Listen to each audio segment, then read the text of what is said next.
The news day continues here on One News Now. I'm Charles Lejano. The camp of presidential aspirant and former Senator Bongbong Marcos describes the petition to cancel his COC as nuisance. Marcos' spokesperson Victor Rodriguez says they will address the issue, quote, at the proper time and forum. The petition was filed by human rights groups and political prisoners, claiming that Marcos Jr. should be disqualified from the presidential race, as he was convicted in 1995 for failure to file income tax returns. Rodriguez describes the petition as propaganda, and he says Marcos' camp does not engage in gutter politics and that they will refrain from commenting on the petition until they receive a copy of it. A political analyst says the cancellation petition against Marcos Jr. is a test for COMELEC, especially if the petition is meritorious. Speaking to the chiefs, political analyst Dindo Manhit said this petition is a challenge to the petitioners to prove their case and a chance to question Marcos' integrity. However, he cautioned that the case might take time to be decided. I think this issue will be a test for COMELEC. Of course, we know the process might be tedious legally, so it might take time. It's a challenge also to the petitioners to lay down their facts, to state their case in the COMELEC, and use this opportunity to question integrity, not only of Bongbong Marcos, but the Marcos family per se. Meanwhile, in an interview with 1PH, Vice President Leni Robredo's legal counsel, Romulo Macalintal, said the petition's success depends on the evidence to be presented. He said petitioners will have to prove that Marcos Jr. was indeed convicted and that the offense that he was convicted of actually constitutes moral turpitude. At iyang mga ganyang kaso ay madali namang madesisyon ng Commission on Elections yan sapagkat ang sabi ng ilalim ng batas ay dapat summary. Ibig sabihin, mabilisan ang pagdesisyon dyan. Ano? It will always depend on yung sinasabi sa mga news item kung talagang nagkaroon ng criminal case si Mr. Marcos at saka kung talagang nagkaroon ng conviction. So it's a matter of evidence. Today is the official start of vaccination of minors without comorbidities. But some LGUs have already started inoculating as of yesterday. Greg Gregorio has the report. Aranza Zhu accompanied her son, niece, and nephew to Marikina City's mega vaccination site early Tuesday because the LGU had started vaccinating children like them who are 12 to 17-year-olds even without comorbidity. Last week lang kami nagpa-register tapos kaninang umaga kami tinawagan. Yes, makanado kami lahat. 13-year-old Takahisa, meanwhile, shared how excited he is to get his first COVID-19 jab. He was accompanied by his mom. Happy po. Kasi para hindi ako mawawa ng COVID. Para safe. Even 17-year-old Leah said she's been looking forward for this vaccine. Kasi, di ba, sa panahon po ngayon, sobrang dali na lang po magkasakit. Tapos yung COVID nasa paligid na lang po.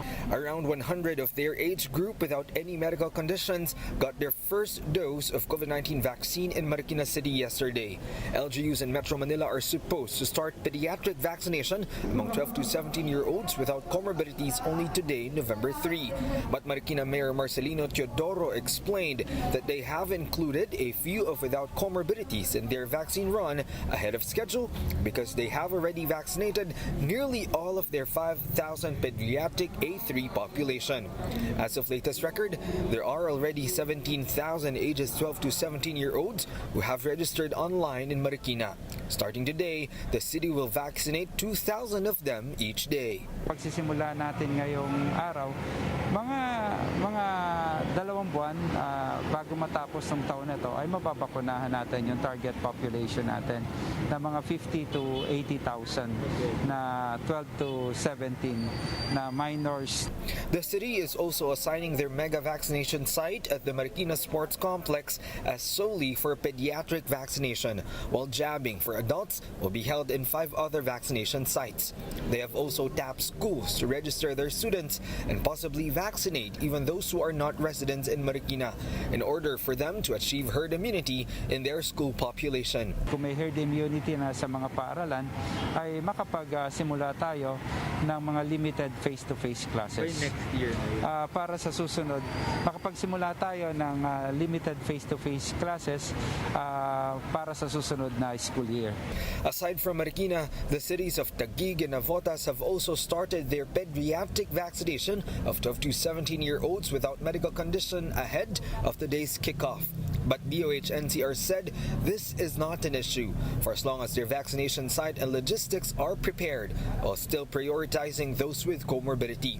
After all, DOH NCR Regional Director Gloria Balboa said our main goal is to vaccinate as many eligible individuals as fast as possible. We have the vaccines, we have one whole day, sayang naman, parang gano'n nila. So they want to maximize yung day, but still the priority pa rin are with comorbidities. As of October 30, 33,457 individuals in NCR ages 12 to 17 with comorbidities have already received their first dose since the pediatric vaccination with comorbidities started on October 15. 90 minor adverse events were recorded, while 3 minors had severe allergic reactions and have been addressed immediately. For News 5, Greg Gregorio, we are One News. The health department says the country could still hit 52,000 active COVID-19 cases by December 15. That's if social mobility increases and health protocols are violated. At the same time, the DOH said that active cases can go as low as 2,113 if more people observe minimum health standards, while detection to isolation time is maintained and vaccination rates are improved. The agency also flagged the slowing rate of decrease in COVID-19 cases, despite logging 2,303 new infections yesterday.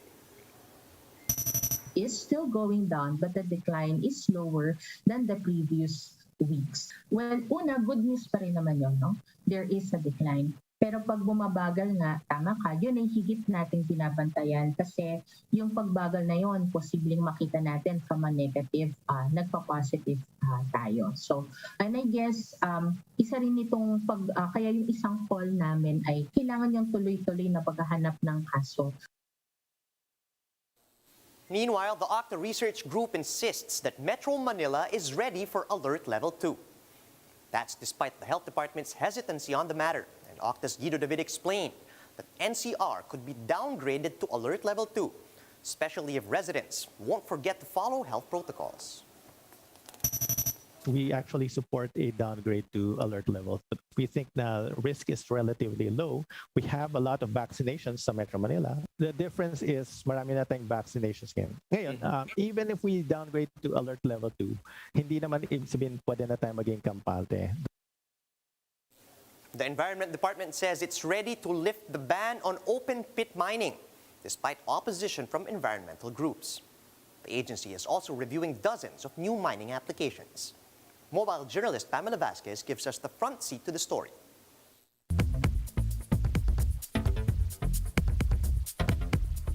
The Department of Environment and Natural Resources is turning to mining for much-needed revenues. Just 7 months after it relaxed a 9-year-old moratorium on new mining contracts, it's been inundated by new applications. We have identified at least 20 to 30 applications now. It will take, I think, 2 or 3 years more before they can really start operation if they comply now the submission of these documents. It's also finalizing a draft order that will lift the ban on open pit mining, which was imposed by the late Secretary Gina Lopez. In her short stint, Lopez shut down at least 23 mines and canceled some 75 contracts for damaging or threatening watersheds. Anti-mining group Alianza Tigil Mina denounced this latest policy reversal. Binitawan na talaga ng Duterte administration lahat ng pagpapanggap na makakalikasan pa sila. Mas madali, mas marami at mas malawak ang mga minahan na bubuksan at i-approve. DENR said it's created a new office that will ensure miners adhere to environmental laws and standards. The agency also said they will look into extracting minerals in different ways, not just through open pits, and will make miners pay to rehabilitate the mined areas. But Alianza Tigil Mina says this isn't likely to happen consistently. At the very best scenario, they can do progressive rehabilitations probably on the 8th to 10th year that they are operating, but definitely not on the first 5 or 7 years. The Philippines is the largest exporter of nickel ore to China, which uses it to make stainless steel and batteries. In 2020, mining contributed 0.6% to total GDP. Mobile journalist Pamela Vasquez, We Are One News. DENR Corporation insists that its acquisition of shares in the Malampaya gas project is legal and that it underwent a strict bidding process. DENR spokesperson Raymond Zorilla says the transfer of shares passed through scrutiny by regulators, international lenders, and other multinational oil and gas players. DENR issued the statement weeks after concerned citizens filed graft charges before the Ombudsman against the company's CEO, Dennis Uy, and Energy Secretary Alfonso Cusi, among others. The firm said this move turns Malampaya into a, quote, political battlefield, and that senators and concerned citizens criticizing the deal should instead focus on solving the field's decline. Zorilla also defended DENR's experience in the oil and gas sector, saying they have a deep understanding of the business, including how it should be managed and how it can be rejuvenated. He notes that former experts from both Shell and Chevron are now involved in management and operations of Malampaya. In other news, prices of food products have shot up following the series of oil price hikes. But the Agriculture Department insists that fuel prices alone are not enough to drive prices up. Shaila Francisco tells us why. Catherine was surprised to see that pork prices in Commonwealth Market are now higher compared last week. Pork prices are up by 20 pesos. She was planning to buy 2 kilos of pork giniling for her child's birthday, but she ended up buying just a kilo. Nagdating ko dito, mataas. Hindi ko akalain eh. Siyempre mabigat, pagkakasyahin ko yung pera. Prices of pork increased following gasoline price hikes for 10 straight weeks. Traders now feel its impact on transportation costs. They now have to travel farther to source hogs due to limited supply in Luzon. Pagka yung mas malayo, mas mataas yung kuha namin. Yung mga tracking na binabayaran, marami. Kaya tapos yung gasolina pa, isa pa sa tumas yan. Kaya nag-adjust kami sa mga customer. Limited supply is also pushing prices of chicken and fish higher. But the Agriculture Department said fuel prices alone are not enough to drive prices up. Dahil napakaliit ng contribution ng krudo sa paggalaw ng presyo, kaya pa i-absorb. Pero ang problema is the farm gate talaga. Malaki po ang ginalaw. The agency noted price hikes in piglets and agricultural inputs such as feeds. The Samahang Industriya ng Agrikultura, however, pointed out that even feeds are affected by fuel price hikes as it makes use of corn and rice husks. Yung fuel kasi, ginagamit yan sa traktora, harvesting, and water pump para dun sa rice field or sa corn field. The DA is now studying imposing suggested retail prices for agricultural inputs. They are looking at providing subsidies like feeds and biologics for hog and poultry raisers. Negotiations are also ongoing on fuel discounts for fishermen. Shaila Francisco, We Are One News. Here's a quick look at some of today's headlines. A petition to cancel Bongbong Marcos' certificate of candidacy has officially been filed by civic groups before COMELEC. Hashtag cancel F2 logistics contract trends online after COMELEC signed a deal with a company linked to a close associate of President Duterte for the 2022 polls.